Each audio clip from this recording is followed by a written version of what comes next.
aquel 30 de octubre de 1983.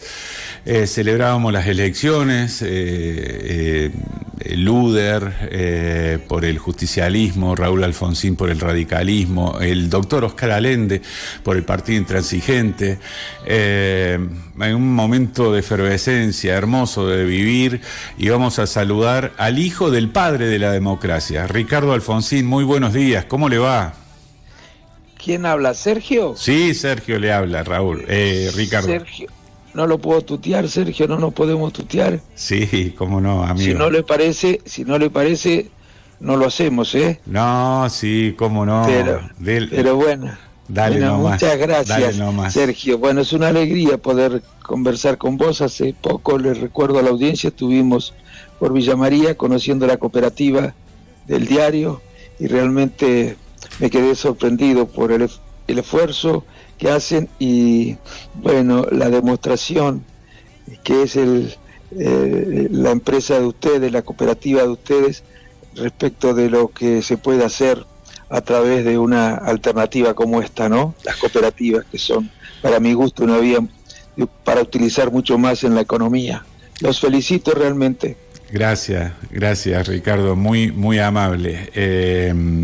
Queríamos un poquito charlar sobre esta fecha que se nos viene encima, tan significativa, y en momentos tan complicados como los que se viven, ¿no? ¿Cómo explicarle a la gente que si con la democracia se cura, como con la democracia se come, se educa, como decía tu papá, estamos ahora transitando un gobierno al que parece que la educación no le interesa, la pobreza es cosa de otros, en fin, una reflexión y hablar también sobre el homenaje que va a haber en el cementerio de la Recoleta. Bueno, sí, gracias. Pero mira, te digo, si muchos se reían, se burlaban de aquella frase, ¿no? Pero lo que esa frase quería decir es lo siguiente: si con la democracia no se come, si con la democracia no se cura y si con la democracia no se educa, decía Alfonsín, entonces estamos frente a una democracia renga. Alfonsín distinguía, o tenía, digamos, una idea de la democracia diferente a la que tienen los sectores liberales, los sectores de derecha, que son respetables. No utilizo el término en sentido peyorativo. Para la derecha en general la democracia es un procedimiento que nos permite elegir o ser elegidos, votar, organizar partidos políticos, es decir, nos reconoce un conjunto de derechos para que podamos participar en política, ¿no? Pero la democracia es más que eso, decía Alfonsín. La democracia también tiene una dimensión social que no se puede ignorar. La democracia se debe entender en un sentido formal y en un sentido social. Y es a esa dimensión de la democracia, a la dimensión social de la democracia que aludía Alfonsín. Por eso él decía, si no se satisfacen en democracia derechos básicos, fundamentales para poder vivir con dignidad, esa es una democracia renga. Bueno, y lo cierto es que en la Argentina tenemos una democracia renga. Y no es culpa de la democracia, en todo caso es culpa de los políticos, tampoco es culpa de la política. La política en sí mismo, como concepto, no gobierna. De la política no se puede prescindir. De la tarea de organizar la sociedad, que es la política, de eso no se puede prescindir. La democracia tampoco gobierna. La democracia no sanciona leyes base. La democracia no privatiza. La democracia no baja el impuesto a los bienes personales, es decir, a los sectores más ricos, y restituye el impuesto a los trabajadores. La democracia no sanciona RIGIs, es decir, regímenes de inversión que le otorgan a las empresas multinacionales que vienen a invertir a la Argentina excesivas concesiones, perjudicando los intereses de nuestro país. Eso lo hacen los políticos en todo caso, y los políticos, bueno, los elegimos nosotros.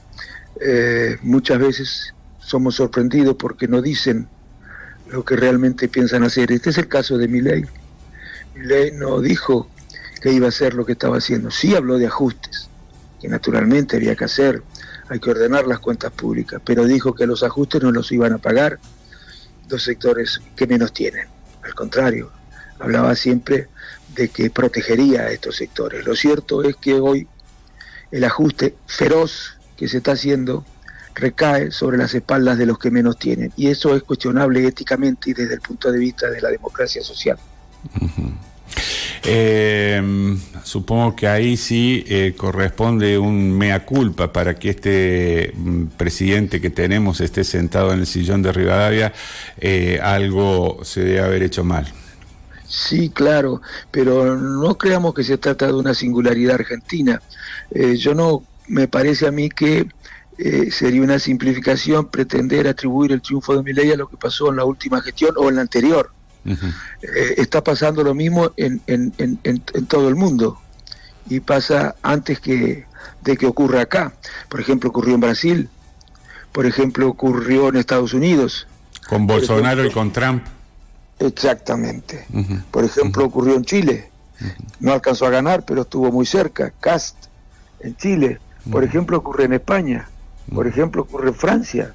Y van a ganar las ultraderechas en Francia, en Europa, mientras no se modifique el statu quo, mientras no se modifique ciertas condiciones que tienen que ver con con condiciones que afectan la vida, el bienestar de la gente, como consecuencia de la hegemonía neoliberal, pero no lo alarguemos. Pasa en Italia, pasa en Alemania, pasa en Grecia, pasa en Turquía, en Hungría, pasaba en Polonia, pasa en los países de la Europa del Norte, pasa en todos lados, ¿no? Existe emergencia. Ahí me parece, Ricardo, me parece que hay unos estados que están casi por encima de los estados que son, tienen nombre y apellido, ¿no? Como Zuckerberg o como Elon Musk.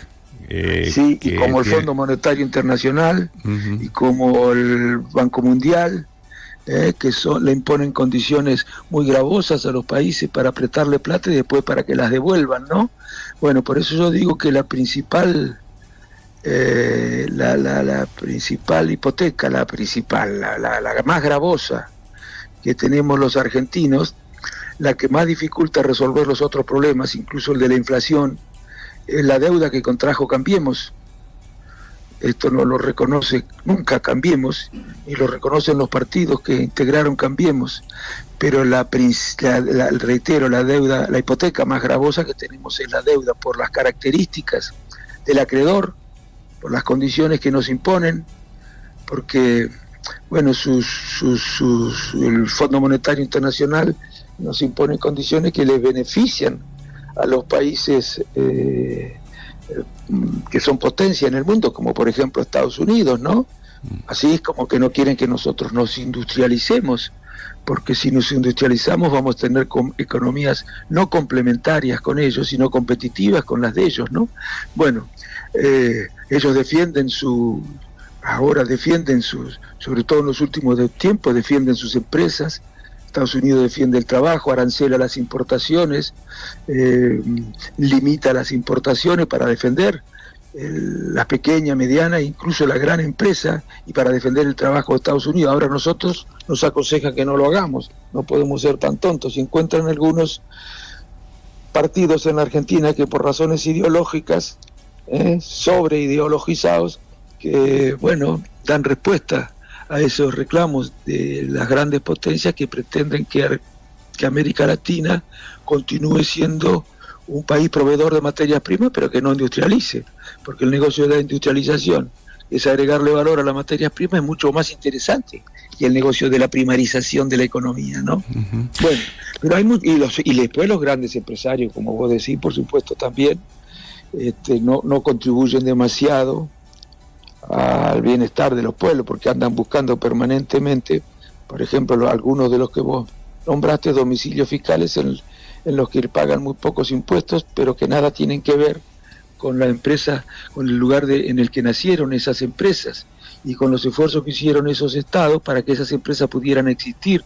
Si no fuera, por ejemplo, por las inversiones millonarias en dólares que hizo el Estado americano, bueno, Apple no existiría. Apple o Jeff Bezos ni muchísimos de los grandes laboratorios que desarrollan medicamentos, o mejor dicho, que crean medicamentos, no existirían si no fuera porque miles de millones de dólares han sido primero utilizados en investigación básica por parte de los Estados Unidos. Una vez que hicieron la investigación básica, entonces también apoyan la investigación aplicada y financian esas empresas para que puedan transformarse en lo que se han transformado, ¿no? Ahora después, cuando llega el momento de devolver un poco el esfuerzo que hicieron todos los contribuyentes a través del Estado, se van a los domicilios fiscales en los que pagan menos impuestos, que no son los de los países de origen, y además no contratan en los países en los que menos exigencias laborales establecen los gobiernos, ¿no?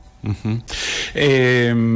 Hubo un movimiento en la última semana en el radicalismo, una ruptura. Hay algunos que no se bancan seguir votando todo lo que propone el Ejecutivo. ¿Cómo lo observás ahora que renunciaste al histórico partido? Sí, bueno, por supuesto con mucha pena y con mucho dolor, el mismo dolor con el que tuve que tomar esa decisión, pero primero las convicciones. En realidad el partido se rompió, entre comillas, podríamos decir, en el año 2015, cuando empezó a defender programas y a representar sectores sociales que nada tienen que ver con la razón de ser de la Unión Cívica Radical.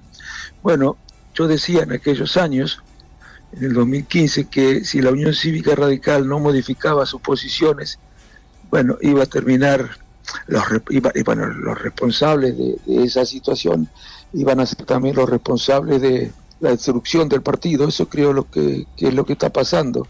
Lo que ocurrió en el Congreso, que la mitad votaba para un lado, la mitad votaba para el otro, era síntoma de una crisis existencial. Yo nunca había visto que eso ocurriera, no solamente en la Unión Cívica Radical, en ningún partido político, que la mitad votara para un lado y la mitad votara para el otro. Bueno, lo que ocurrió ahora, partiéndose el bloque, además de que da vergüenza, digamos, es también un síntoma de la crisis existencial, de la crisis terminal que sufre la Unión Cívica Radical, de la cual son responsables los que han ocupado cargos en el partido o a nivel nacional o en espacios políticos institucionales, y los que, teniendo la posibilidad de asumir posiciones más duras y más claras con relación al partido, se han limitado a hacer comentarios privados o comentarios en las redes, pero no han asumido actitudes que seguramente, si hubieran sido más claras, más fuertes, podían haber evitado que esto ocurriera. Bueno, vamos a lo de el día jueves en el cementerio de la Recoleta, en el mausoleo donde descansa tu papá. Hay una convocatoria y llevar un ramo de flores, agradecer. ¿Para qué hora? ¿Cómo es la invitación para quien de aquí se quiera llegar también? Bueno, es para todos los que realmente, lo consideran, no para los que lo usan. Pueden ir también si quieren, no vamos a decir nada, pero en el partido se ha venido produciendo algo parecido a lo que acabo de decir, ¿no? Los dirigentes más, o los referentes más mencionados, más homenajeados, son Ilia, don Arturo, ¿no? Hipólito, Alfonsín.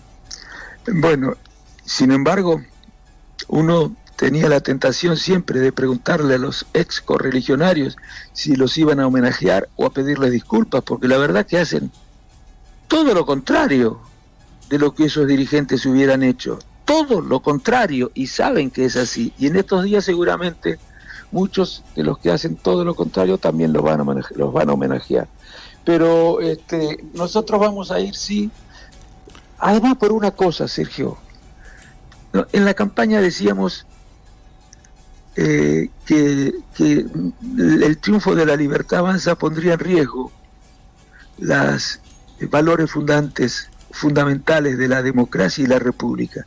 Y no era demasiado difícil darse cuenta, no había que ser muy inteligente. El que no quería verlo no lo veía, pero era bastante fácil advertir el escaso compromiso que el presidente de la República tiene con los valores de la democracia y de la República. Es muy grave lo que está ocurriendo.